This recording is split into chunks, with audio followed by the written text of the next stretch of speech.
Hi, my name is Courtney Donahue, and today we're making screw and post books.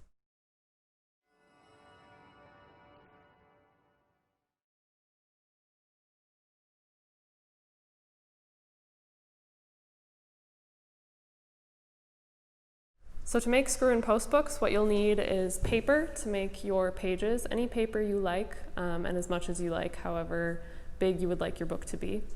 Then paper to make your covers. This could be patterned, colored, thicker cardstock, whatever you prefer. A paper cutter. This is if you are making a square or rectangular screw and post book.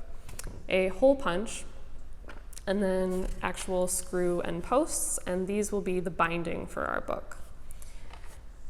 If you'd like to make a shaped book, you will also need a scissors, paper clips or binder clips, a pencil, and then just a piece of cardstock cut into whatever shape you would like your book to be to make a template.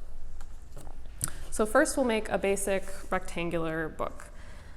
So I'm using standard printer paper here, and first I'm going to cut these into my pages.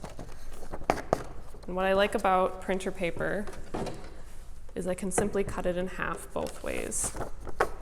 So I'm getting about 2 or 3 sheets of paper here, and just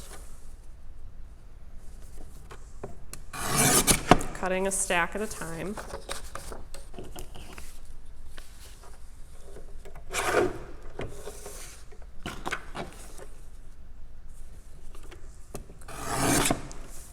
And cut as much as you would like, as much as you need for your personal book.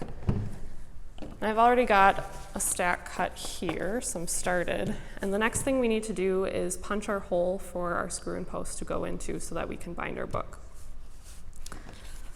So what you want to do is take one sheet of paper or your first stack or whatever that might be and mark where you want your screw and post to sit and where your hole punch needs to be. The thing to remember with this is don't punch closer than I would say about 1/2 inch to the edges of the paper. If it's too close, you could risk your pages getting torn out of your book.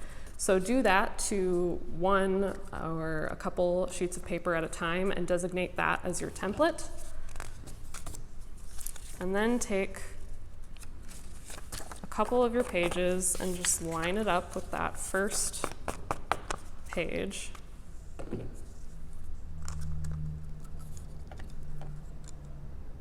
Line up your hole punch.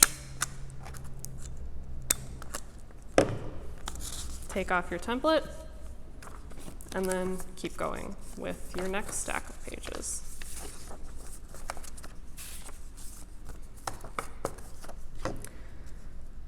So you can do this to as many pages as you like. It depends on how big your book you would like it to be. And that also depends on how big your screw and post is. You can get these different heights. You can see one is very tall here. I also have a very, very short one. That's the one we're going to be using today. And that all just depends on how big you'd like your book to be and how many pages you would like. So once you have all of your pages punched and cut out, then I'm going to punch my covers. And if you have paper like mine here that is only patterned on one side, just make sure that you have the back sides together so that your punch is in the right place. So I'm getting my template here again. Punching.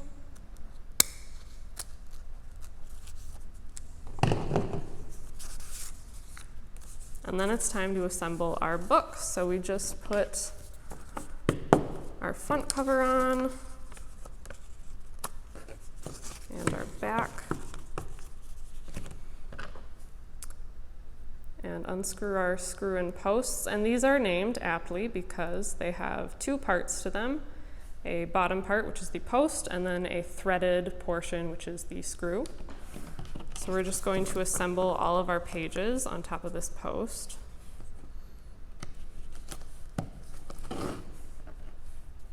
And screw the top portion in. You can find these in a lot of craft stores, in scrapbooking sections or the photo album sections. You can also get these at a lot of hardware stores, and they come in multiple colors. So if silver isn't what you would like, you can get gold, bronze, whatever whatever you're looking for, and then our book simply rotates around. And the nice thing about this is if you fill this up and decide you'd like to add pages to it, simply remove this screw and post and add a taller one. If you would like to move pages around or take something out, again, very versatile. You just have to undo this and switch your pages around. If you would like to make a shaped book, these can be kind of fun. What you'll need is a piece of cardstock, really just something thicker than your standard printer paper, to trace your page shape around and make a template for. So what I've did is I've drawn out the shape that I want, and I also marked and punched my hole punch so that all of my pages are going to be the same. And so again, I'm going to get a stack of a few pieces of my printer paper, or whatever paper you're using for your pages. I'm going to clip them together. And then I'm going to trace my template onto these papers with a pencil. Be sure to use a pencil and not a marker or a pen, just in case any of that gets onto your final page. You can erase it. And then be sure to trace where your hole punch is going to be.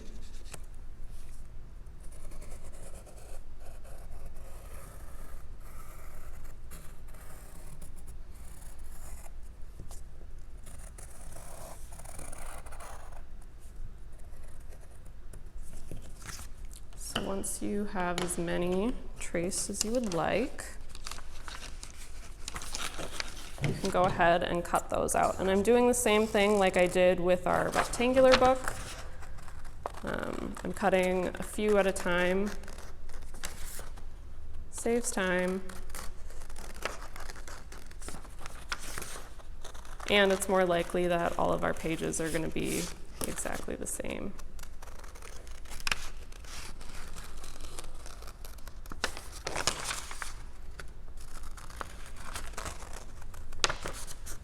I wouldn't recommend getting too detailed with the shape of your book, just because depending on what paper you're using, that could be harder to cut out as well.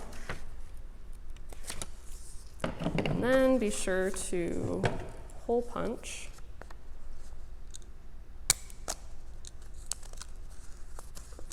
And from there, it's exactly the same as our rectangular book. You're just going to then do that, cut out as many pages as you would like for your book, and then do the exact same thing for a cover and assemble with your screw and post the same way we did the rectangular book. You can get creative with the types of paper that you use, the colors, as well as the shapes. This one here is, the covers are the shape of a bird's nest, and then all of the pages are different shapes and colors of robin's egg blue.